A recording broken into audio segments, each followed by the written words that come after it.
Hello everybody, I am Mike from the Rewatch Project with Hannah and Mike, and I am back with another edition of Front Row, these live music reaction videos, and I am back in the wonderful world of one Elvis Presley. Apologies for my brief absence. I've been away at camp as a volunteer for one of my children's schools.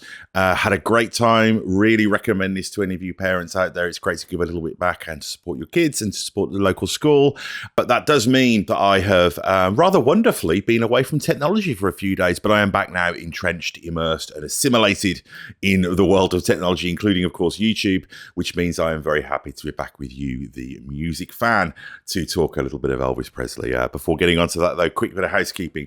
Just a reminder that I do talk over these videos. I do pause them. That is how I choose to react to these videos. So it is what it is. And if that is not to your taste, I do not know what to say. I would, however, say that you should watch this performance in its entirety and that you do not follow my terrible example by having this be your first time experience of seeing it. Also appreciate feedback. Please do leave comments here on the YouTube channel. Likes and subscribes also very much appreciated. Subscriptions would make a huge difference.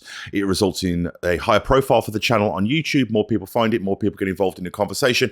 And ultimately, that is the primary motivator for doing this and releasing these videos with a greater level of regularity. Something else that helps is donations via PayPal, but please, as is always the case, only do so if you can without causing yourself any financial hardship. But, so tonight we will be talking about a 1968 performance from what looks like the sit-down semi-acoustic reunion with his buddies portion of the comeback special with the song Heartbreak Hotel, a song that I do know and that I have reacted to the studio version of this song, but never a live version, and certainly not this live version because I have never seen it. So without further ado, let's check this out and see what it's all about. Here we go. Or was it the beginning of the show? Oh, look at him. Looking like a Greco-Roman statue brought to life. Black leather, black hair. What's he saying? Boy, my boy. My boy, my boy. Woo! It's been a long time, Jack, I'm telling you. Okay, got to pause there. Got goosebumps straight away because although, you know, I am an Elvis novice, I am starting to pick things up, you know, from watching these videos, from helpful bits of historical context from you, the Elvis Presley fan. So, you know, I know that he hadn't been on stage in front of a live audience for a while. And he's acknowledging that here, you know, it's been a while. And it's been a while, probably, I would imagine, since he's played with some of these musicians, certainly in a live setting as well. So, yeah, I don't know what he'd have been feeling here.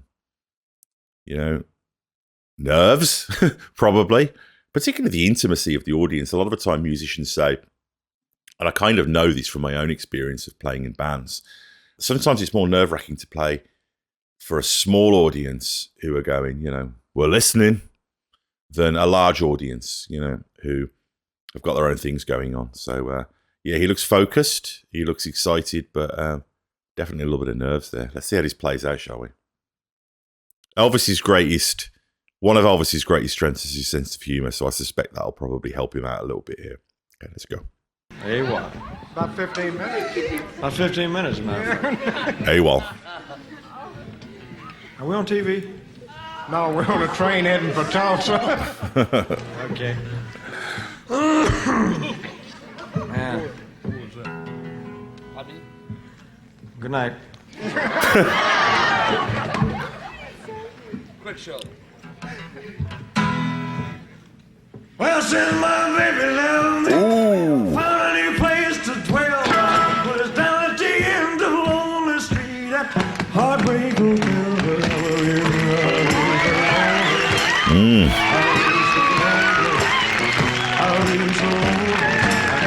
If this was the beginning of the set, which it appears to be, and I believe he did a few.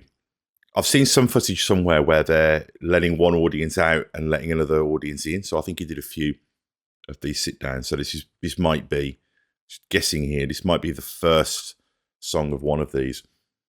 But the thing that's great about Heartbreak Hotel is, of course, you know, it's got that slinky kind of honky-tonky bluesy, you know, Oh, there's a lonely baby. You know, that kind of, like feline kind of back alley, slightly seedy feel to it. But also, of course, it starts like a thunderclap. Well, since my baby left me, you know, straight in, boom. And that is like a thunderclap, you know. And at the time it must have been, you know, it was a cultural thunderclap. It was like a slap across the face, like an, oh my God, what is this? You know, no intro, nothing. It's just, I am here, world, you know. And in a concert setting, that's extremely effective. Let's carry on. Well, it's always crowded. You still can find some room for broken-hearted lovers to cry their That line. He's a lonely baby. He's a lonely He's so cool. It's those girls. Well, if your baby leaves you, you got a tale to tell. Hot dog, just take you. Hold it. I'm out of breath. Wait a minute. You see, this is great. And it kind of, to us as the audience, it seems ridiculous that Elvis would ever be nervous. Not because he's so brilliant, but because we know about his sense of humor. There's no awkward situation on stage that I can't imagine him diffusing, because he does sometimes deliberately self-sabotage performances because he just wants to kind of jolly around with these musicians. And the audience, we feel in on it. We feel like we're part of his inner sanctum by being let in on this. And this is what's great, because this is so unpolished in the best possible sense. Because the movies, and I don't say this critically, they were manufactured, you know, and movies are in the same way that albums are. They're recorded. It's a controlled environment. It's quite antiseptic. They're put together. That's the art form. There's nothing wrong with that. But live music is a completely different thing. It's about manifestation. It just comes together. And he could probably have rehearsed this more and made it really tight. He could probably play to backing tracks. But that's not what this is. This is the genius of it. And for him to be nervous about that seems, to us and to me, kind of ridiculous, because the joy of this is him joking around. And he might even have planned some of this stuff. Who knows?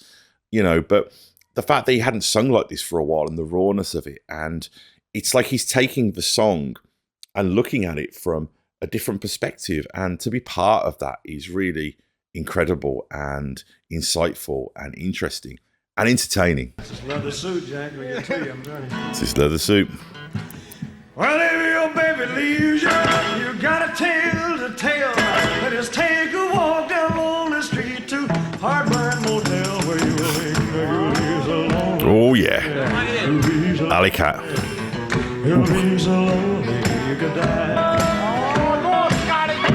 Go on, Scotty. Oh, yeah.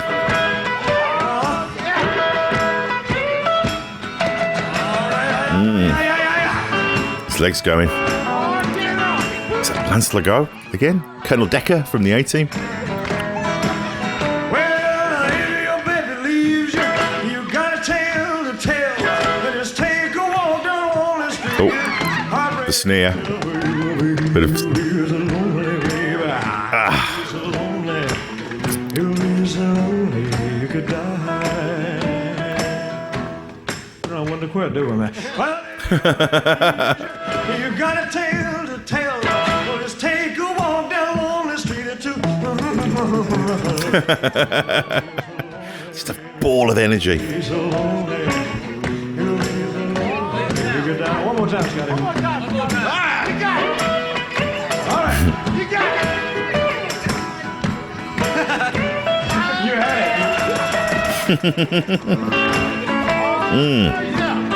it. Love that guitar sound.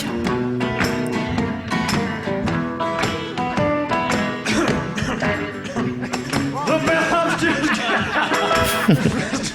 Wait a minute, man. Wait a minute. I forgot the lyrics. Meter, man. You know. Wait a minute. I forgot the lyrics. Coughing meter. The bellhop's tears keep flowing.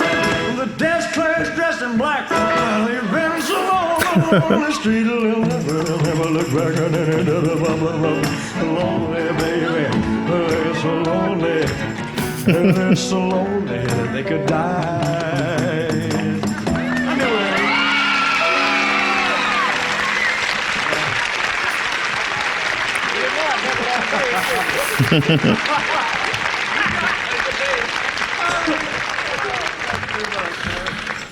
Man, that's the worst job I've ever done on a song.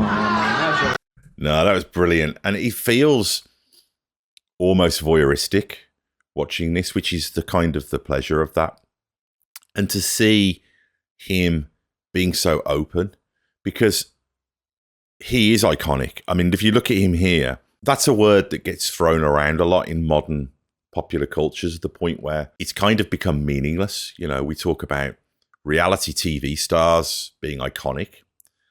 This is iconic. This is Mount Rushmore stuff. This is Michelangelo's David kind of level, almost religious culture level of iconic as well. But the thing about Elvis that I'm beginning to realize is very much one of his many superpowers is his ability to balance that iconic, almost godlike status with incredible humanity and humor and vulnerability and visible emotional honesty and truth. And that's really something. And I think that is apparent here in this performance so much. And I'm so glad that this exists. I don't know whether this was part of the main broadcast. I know that there are outtakes that have been on various DVDs and stuff over the years, so I don't really know the ins and outs of that. But I think that this is something that you could show to somebody and they could get a really pretty complete picture about who he is as a cultural force. And of course, his Heartbreak Hotel is one of the greatest pop songs ever written. And whilst the song itself is this kind of ode to loneliness, here it's a celebration of collegial performance and fun and for sport, music and performance. Amazing. Tell me what to cover next. I really am enjoying these 68 comeback special performances, so let me know if there's any other gold in those hills. Also, any other music or Elvis related stuff I would be happy to cover as well. Quick reminder that I do appreciate PayPal donations, but only if you can afford to do so without causing yourself any financial hardship. But that's me for now, and I'll be back very soon. Goodbye.